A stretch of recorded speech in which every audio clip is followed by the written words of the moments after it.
It is Friday, so let's answer some questions from the mailbag next on Locked On Royals.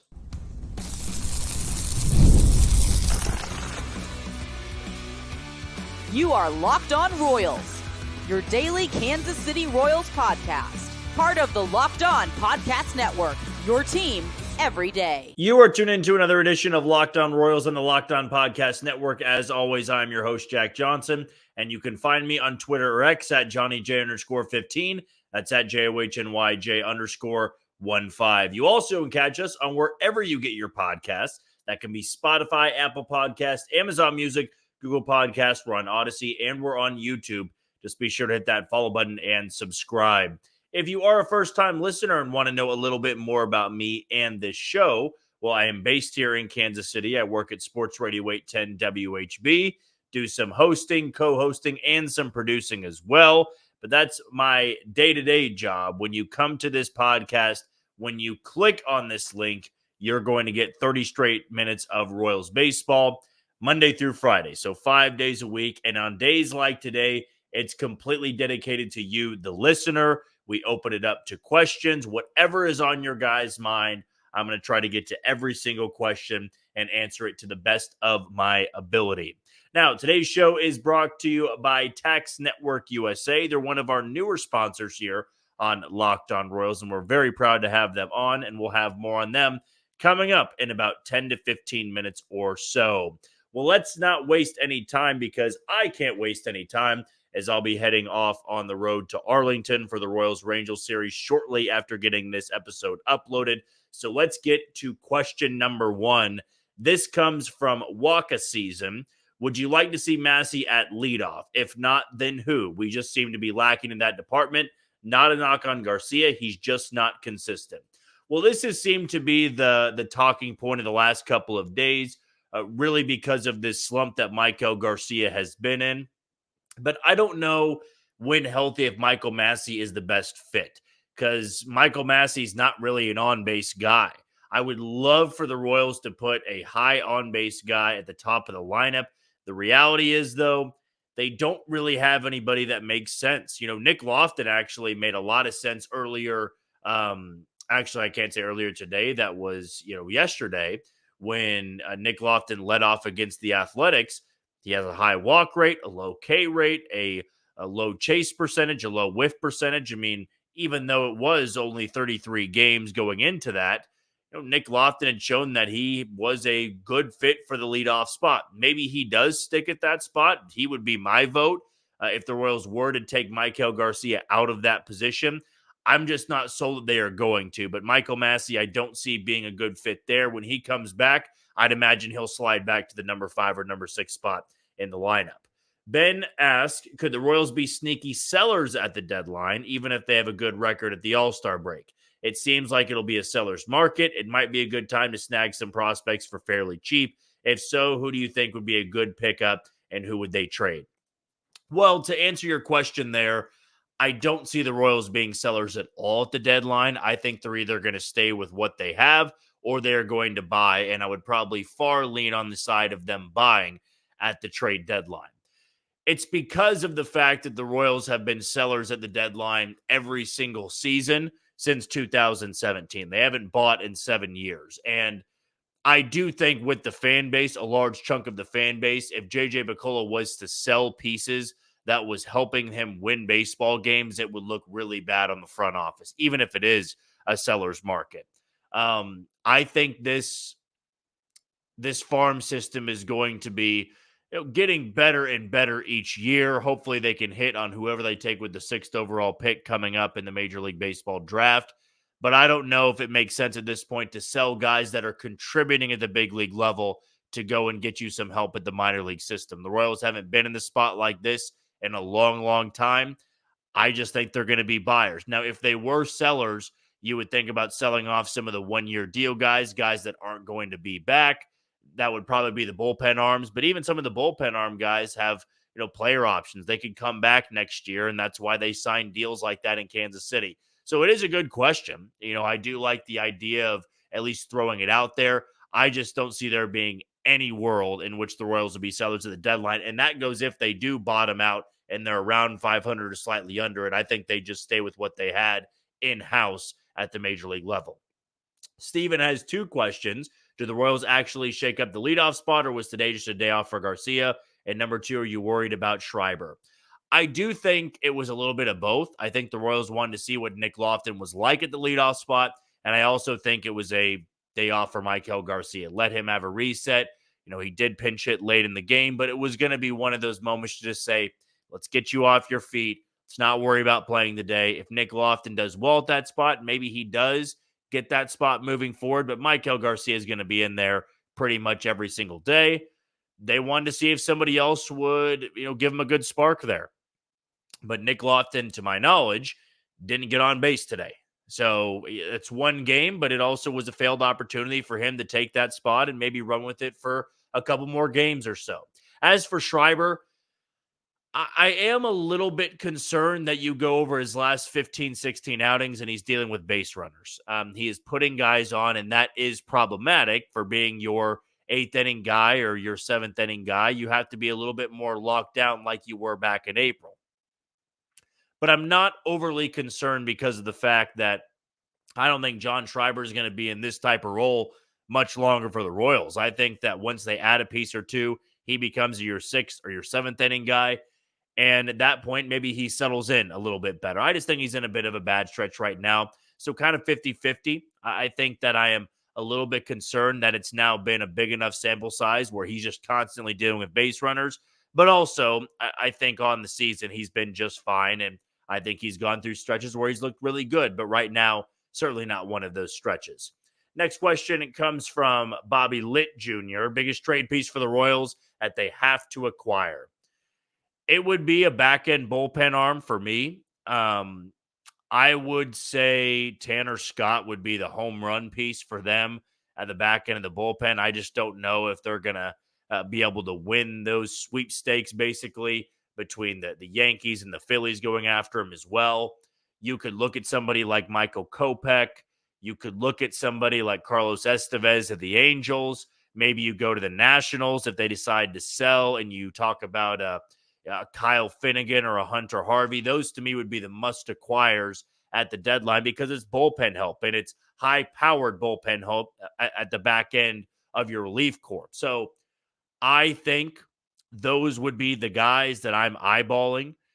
There could always be somebody that pops up, an Austin Adams from Oakland or an Ursig from Oakland. Mason Miller's not going to be realistic. Ryan Helsley's not going to be realistic because the Cardinals aren't going to be selling.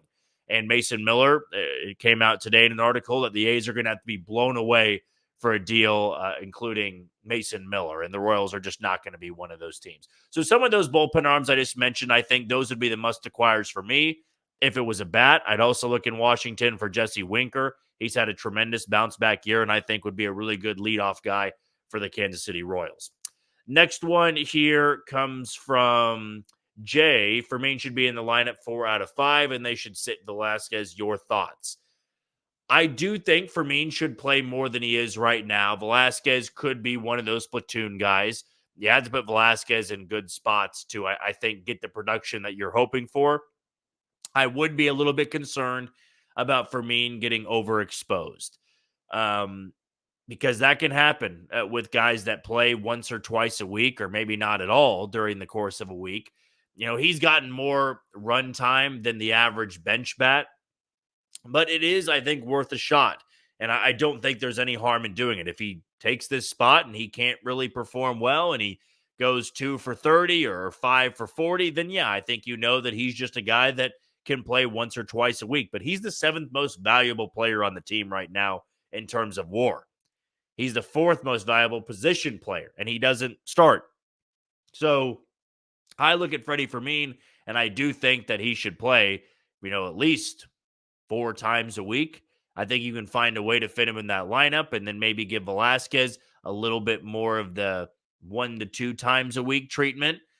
And then the other part of that you brought up with that question of just, where would you go with the lineup construction? Yeah, I mean, you could DH Salvi and put Freddie behind the plate, vice versa. Nelson Velasquez can play the outfield a little bit more. There's a way you can mix and match it a little bit, and I'm sure Matt Quatraro will know how to mix and match it if he decides to go with Freddie Fermin as a everyday player moving forward, but I'm excited to see what it looks like this weekend coming up against the Texas Rangers, a series that I will be down in person for.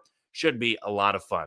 Okay, we'll take our first break of the show. When we come back, still plenty more questions to get into on this edition of a Mailbag Friday, next on Locked On Royals. You are tuned into Locked On Royals and the Locked On Podcast Network. I'm your host, Jack Johnson, and you can find me on Twitter or X at JohnnyJ_15.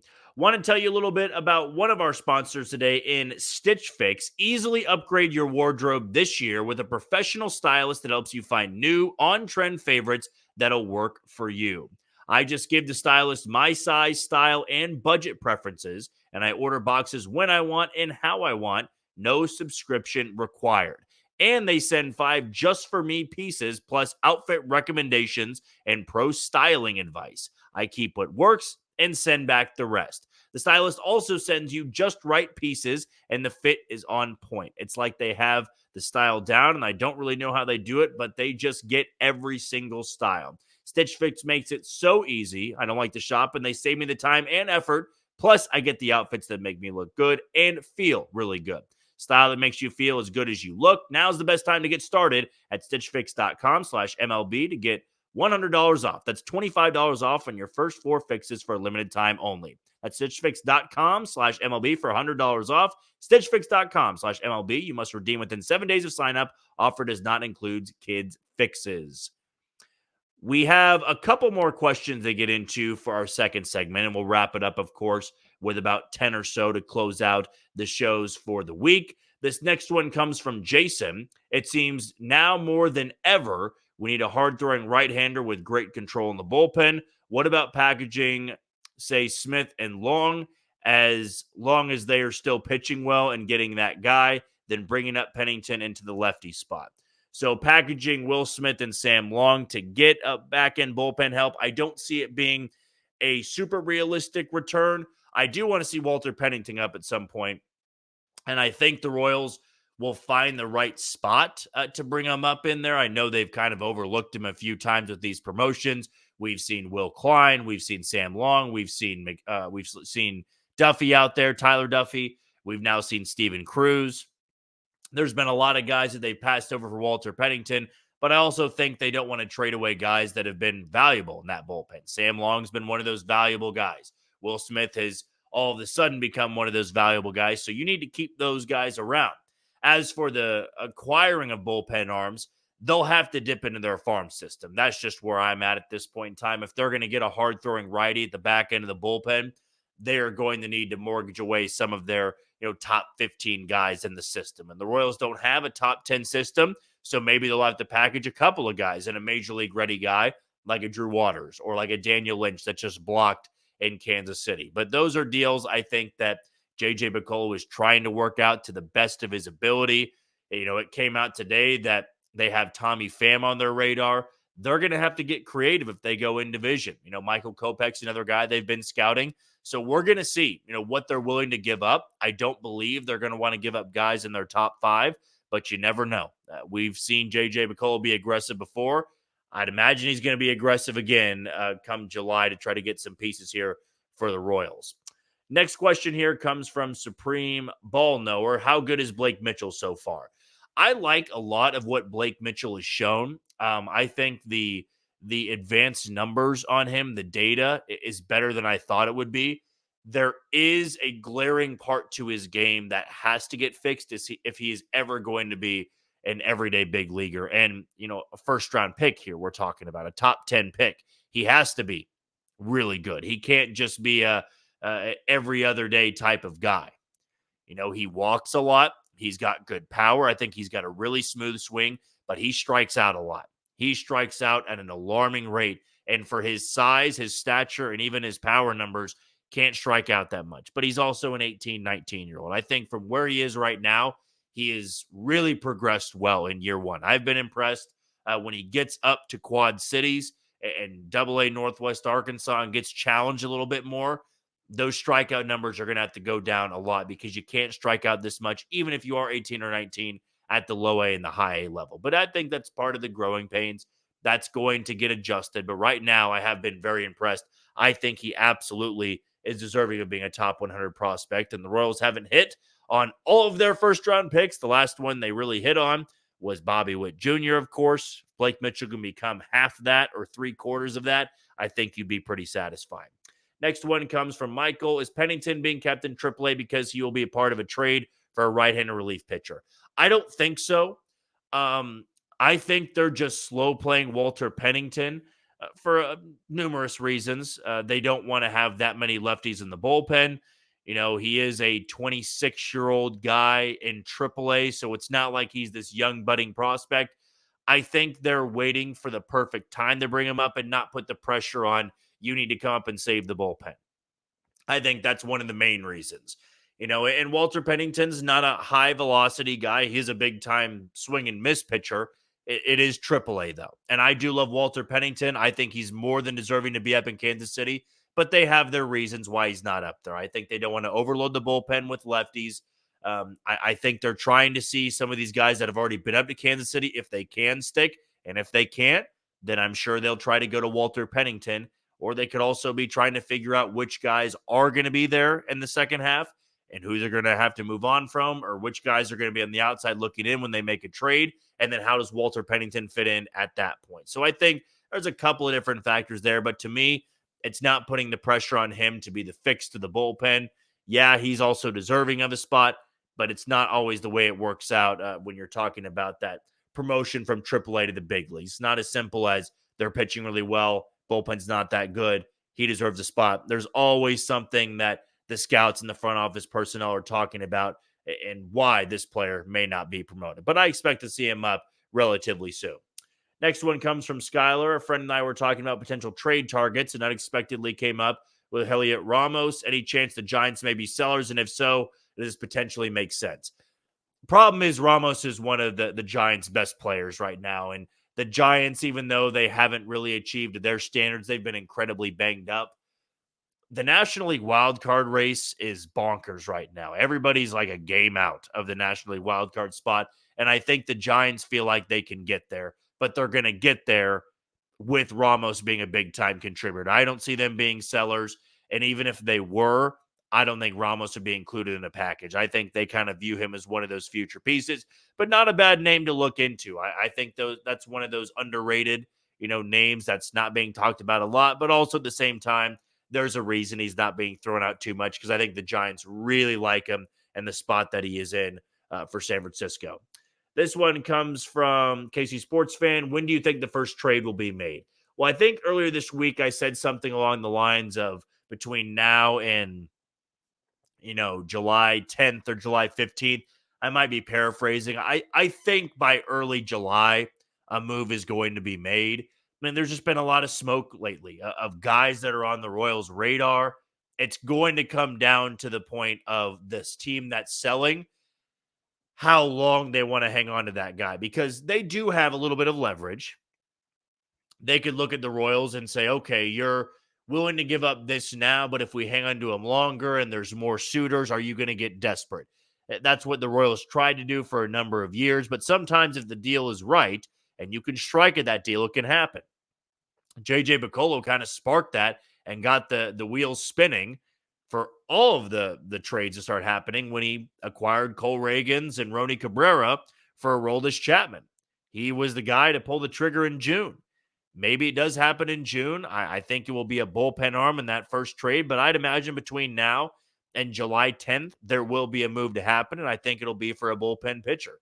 JJ is an aggressive guy, and I don't think that he's going to wait up until the deadline to make his first move. So that's my wheelhouse right now and expectation for when the first move will be happening.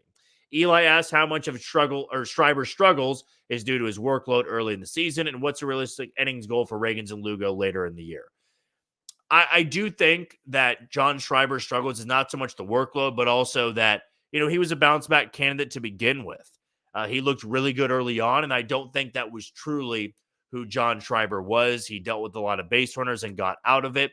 I think that he is a good righty-righty matchup guy. He's not the eighth inning is yours type of guy. So I expect when the Royals do make a move or two and he slides into more of a sixth inning role, a seventh inning for two batters type of role, we'll see a much better version of him. As for Reagan's and Lugo's workload, I mean, Lugo right now is pacing for over 200 innings. I think at this point, I'd like to see him get 200 innings. If he's just short of it, so be it. For Reagan's, he's never thrown more than 96. In his next start, as long as he goes over 4 innings, he's going to surpass that. If he can get to 175 to 180, I'd be pretty satisfied because I think he'd have around 200 strikeouts. But I'm sure Cole Reagans would tell you he wants to get close to 200 innings as well. It's just tough to have 2 of those guys throwing that many innings over the course of an entire season. But Lugo, I think, can hopefully get over 200 innings. Reagan's anywhere from 175 to 180, I think I'd be kind of satisfied with. Okay, for our final segment, we're going to wrap it up with more questions. But before we do that, I want to tell you about Locked On Sports Today, a free 24/7 sports streaming channel program for you every day to bring you the biggest stories without all the screaming. Locked On Sports Today brings you can't-miss analysis, opinions, and news streaming 24/7 on YouTube or the free Amazon Fire TV channels app. Part of the Locked On Podcast Network, your team every day. When we come back, we have the final round of questions from a Mailbag Friday next on Locked On Royals. You are tuned into Locked On Royals on the Locked On Podcast Network. I'm your host, Jack Johnson. You can always find me on Twitter or X at JohnnyJ_15. Before we go any further, I want to give a shout out to 2 of our sponsors, and we're going to kick it off with Tax Network USA. Here on Locked On Royals, we pride ourselves on getting you the latest news for your team, whether it's the offseason, the draft, spring trainings, or the playoffs. It is year-round, and you know what else is year-round?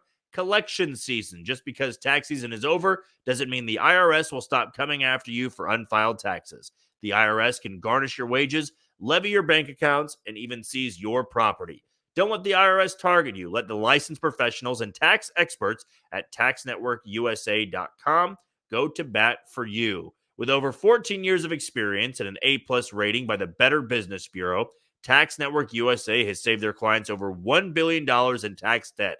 Whether you owe taxes, have complicated matters that require tax planning, or finally hit that parlay this season and need help correctly filing, call 1-800-549-1000 or visit tnusa.com/lockedon. See the link in this episode description below for more information on Tax Network USA. Also want to talk about PXG Golf, one of the local sponsors here on Locked On Royals. And if you are just getting into golf, you're not really sure what clubs are best for you, well, try out this fitting that PXG Golf is going to have for you. Strongly recommend it. I did it. I got a driver that was custom made for me. I've never driven the ball so far. I've never driven it so straight with that type of spin. It felt perfect. I've never felt more confident in my golf game because PXG made me a believer. They'll do the same for every golfer in Kansas City, and visit them at pxg.com/lockedonroyals to schedule that fitting at PXG Kansas City, 7517 West 119th Street in Overland Park, Kansas. Get fitted for any club and you'll get a dozen golf balls free. That's pxg.com/lockedonroyals to schedule your fitting. Hit the pxg.com/lockedonroyals. Limit is 1 dozen golf balls per person, and this promotion ends June 30th. Other terms and conditions may apply. See their store for details. Let's jump back to Twitter and answer the final rounds of questions here on a Mailbag Friday. Going over to Max, if Freddie keeps hitting like this, what do the Royals do at catcher? Do Salvi and Fred split time, or does Salvi become a full-time DH and we deal Velasquez? I don't see the latter of that happening. If Freddie continues to hit, I think they would still kind of rotate 50-50 with Salvi behind the plate and Fermin behind the plate. I would like to see Salvi DH more and just focus on hitting so that he can stay healthy for a playoff run. But I know Salvador Perez also wants to catch every single day. That's just the type of player he is. He'll do what's best for the team. And if that does mean Freddie Fermin catching more, then maybe he would be fine DHing. But I know he's somebody that wants to be behind the plate. He wants to be out there every single game for all 9 innings. But you also have to understand he's 34 years old and he's dealt with a couple different injuries this year. Putting Freddie Fermin behind the plate and DHing Salvi might be the best option for this team. It just comes down to, is that something that they'll ever fully commit to? I know that in his best year offensively, he DH'd a lot, so he's willing to do it, and I think Freddie Fermin's a better defensive catcher than Salvador Perez. But Salvador Perez has also built up the reputation with Michael Wacha and Seth Lugo. He was one of the main reasons they signed there, so they've got that comfortability with him as well, and I'm not sure you want to screw with that too much. But I would love to see a 50-50 split. especially if Freddie Fermin continues to hit the way that he's been hitting over the last 30 games or so. Charles asked at the end of the season, who do you think will have more Cy Young votes, Ragans or Lugo? I think Cole Ragans will, just because I think Cole Ragans has the more eye-popping numbers. Seth Lugo's been really, really good. I just think that everybody looks at him as somebody where the wheels are going to fall off, whereas Ragans, he's got the high-velocity fastball, the ridiculous changeup, the knuckle curve, the cutter, the slider, and he was already a dark horse to win it to begin the year. Seth Lugo, as great as he's been, I think everybody looks at his inning workload and goes, yeah, he's going to hit a wall at some point, and those numbers aren't going to be as pretty. I do think there will be some regression, but also Cole Ragans could be in danger of that as well, since he's only thrown, 96 innings as his career high. He's going to shatter that this year. Will he run out of steam? No, maybe he does, maybe he doesn't. I know the Royals are hoping both those guys don't run out of steam, but sometimes it just happens in baseball. But my vote, I do think Cole Ragans in the end would have more votes than Seth Lugo. Next question comes from Tyrell. If there's one starting pitcher on the market available, who would you sign and why? If the Royals were to trade for a starting pitcher out there on the market and it would be affordable, I mean, man, I would love to see like Tyler Anderson, get dealt to Kansas City with the way that he's overperformed this year and might not be as high of value as some are thinking out there because he's seen as a bounce back candidate, but he's also got one of the highest WARs among pitchers this year. So I think he's going to be a pretty steep price. Garrett Crochet is going to be too expensive. He'd be my absolute dream scenario, but no way in hell that's going to happen. You look somewhere like Colorado, Cal Quantrill maybe would make a little bit of sense. You look in Miami. Oh, man. I don't think Luzardo. I mean, the Royals talked about Vinny Pasquantino and Luzardo in a trade, or it was mentioned in the offseason by Ken Rosenthal. Maybe that's something you go and call about, but I don't know if they're going to make a trade for a starting pitcher because I think they like the 5 guys they have in the rotation right now. They're going to get the reinforcements coming back with Michael Wacha. And also Chris Bubich is getting closer and closer to joining the big league team. Next question, it comes from Jackson. What's the biggest difference between Royals and Guardians? Looking at the team stats, they're both very similar. Has Cleveland's bullpen really given them a 6-game lead in the division? I think the bullpen's a big part of it. I think they're well-rounded offensively, and I think, that's what they've been able to win a lot of games on.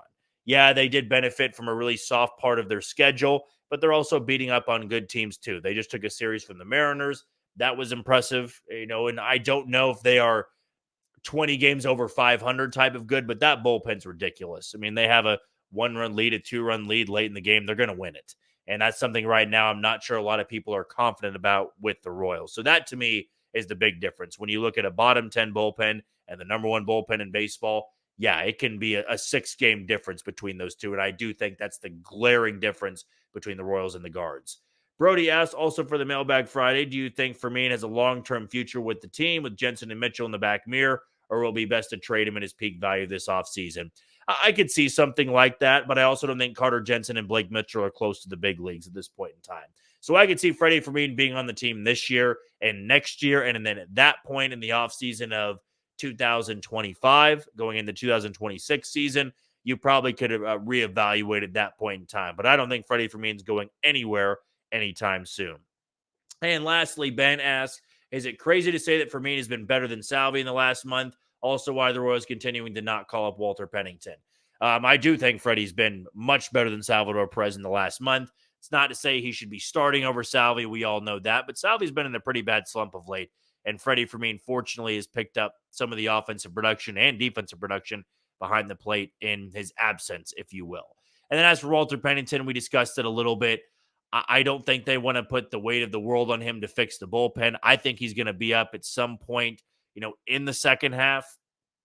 That would be my target date, maybe, end of July, August. I've had to push it back a few times because if they really thought he was ready right now and they wanted to put him in a great spot and they felt like he was in a great spot, he'd be up here right now. But the Royals seem to be trying some other guys out before giving Walter Pennington a chance.